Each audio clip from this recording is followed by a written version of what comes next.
Informasi lainnya, saudara, warga desa Lampade Aceh Besar melakukan ekspor perdana kerang ke Vietnam. Ada 2 jenis kerang sebanyak 1 ton lebih yang diekspor langsung dari Aceh. Saat ini permintaan kerang ke Vietnam terus meningkat. Sohirin, warga Aceh Besar melakukan ekspor perdana kerang darah dan kerang biru ke Vietnam. Ekspor dilakukan langsung melalui Bandara Sultan Iskandar Muda, Pelang Bintang, Aceh Besar. Permintaan kerang ke Vietnam saat ini terus meningkat hingga puluhan ton setiap harinya. Namun ia baru mampu memenuhi permintaan mulai dari 700 kg hingga 1 ton untuk sekali ekspor. Hal ini dikarenakan kurangnya kerang yang ada di Aceh maupun kerang yang dibudidaya langsung oleh masyarakat. Untuk memenuhi kebutuhan, ia harus membeli kerang ke sejumlah daerah di Aceh, Sumatera Utara hingga Sumatera Barat.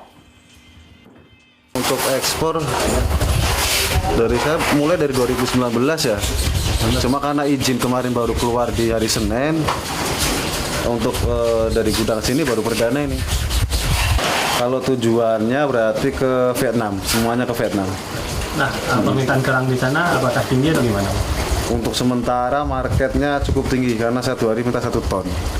Kalau harga penjualan, kalau kerang darah di sana 80.000 per kilo.